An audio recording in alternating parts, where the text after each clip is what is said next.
He found it a lot harder to concentrate on drills that afternoon, and when he left the building at 5 o'clock, he was still so worried that he walked straight into someone just outside the door.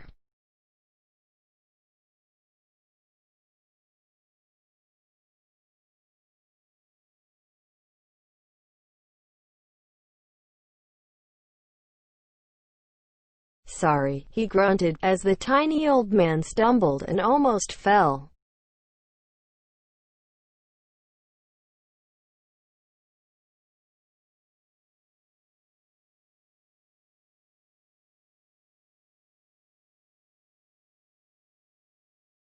It was a few seconds before Mr. Dursley realized that the man was wearing a violet cloak.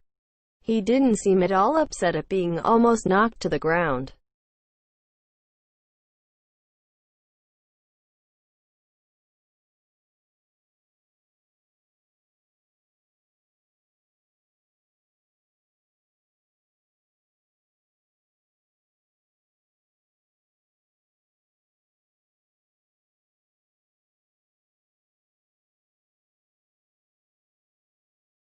On the contrary, his face split into a wide smile and he said in a squeaky voice that made passers-by stare,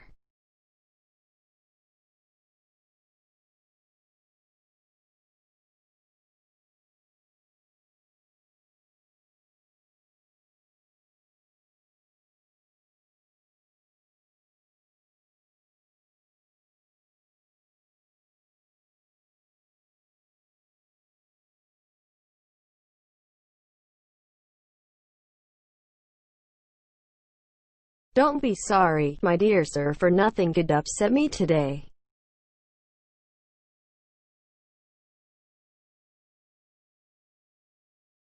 Rejoice, for you know who has gone at last. Even muggles like yourself should be celebrating this happy day." And the old man hugged Mr. Dursley around the middle and walked off.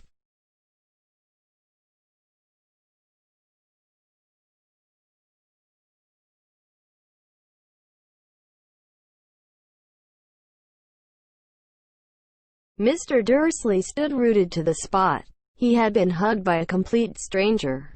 He also thought he had been called a muggle, whatever that was. He was rattled.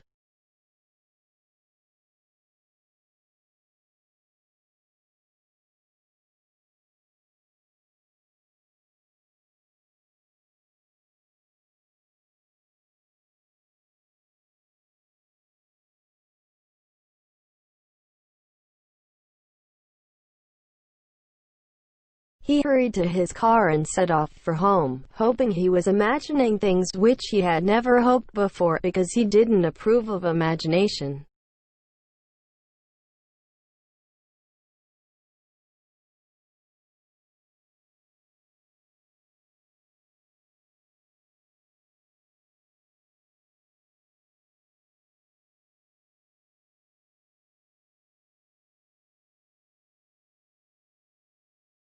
As he pulled into the driveway of number 4, the first thing he saw, and it didn't improve his mood, was the tabby cat he'd spotted that morning.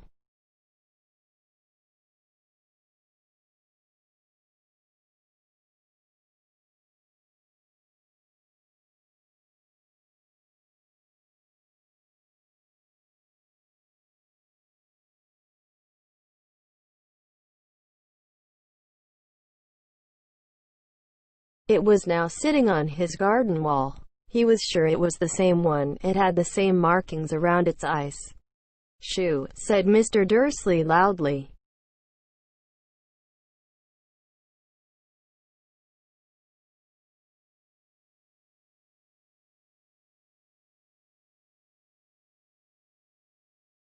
The cat didn't move. It just gave him a stern look. Was this normal cat behavior? Mr. Dursley wondered.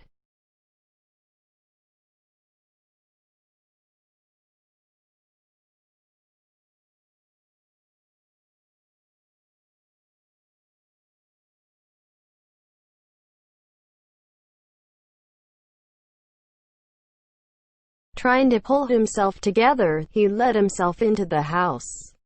He was still determined not to mention anything to his wife.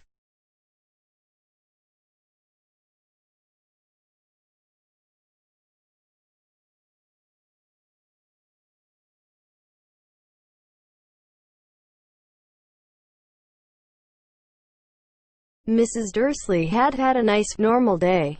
She told him over dinner all about Mrs. Next Door's problems with her daughter and how Dudley had learned a new word, won't. Mr. Dursley tried to act normally.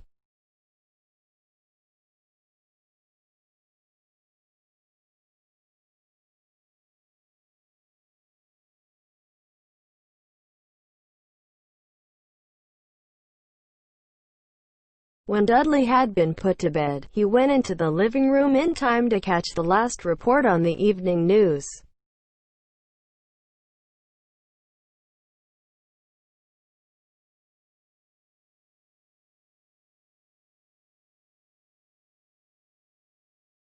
And finally, bird watchers everywhere have reported that the nation's owls have been behaving very unusually today.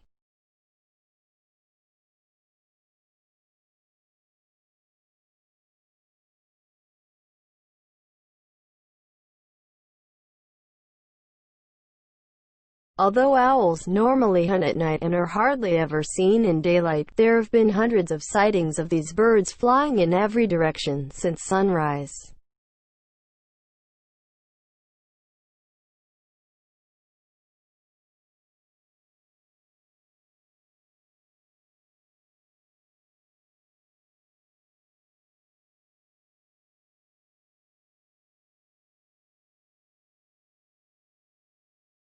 Experts are unable to explain why the owls have suddenly changed their sleeping pattern. The newscaster allowed himself a grin. Most mysterious. And now, over to Jim McGuffin with the weather.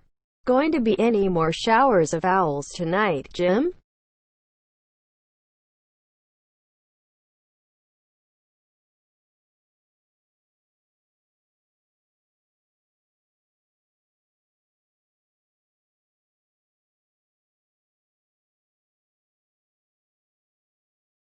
Well, Ted, said the weatherman, I don't know about that, but it's not only the owls that have been acting oddly today.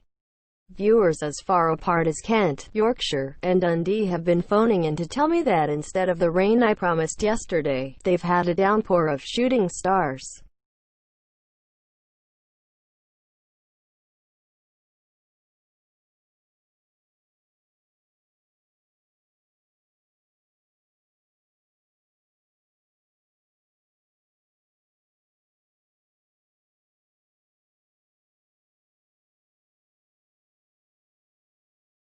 Perhaps people have been celebrating bonfire night early, and it's not until next week, folks.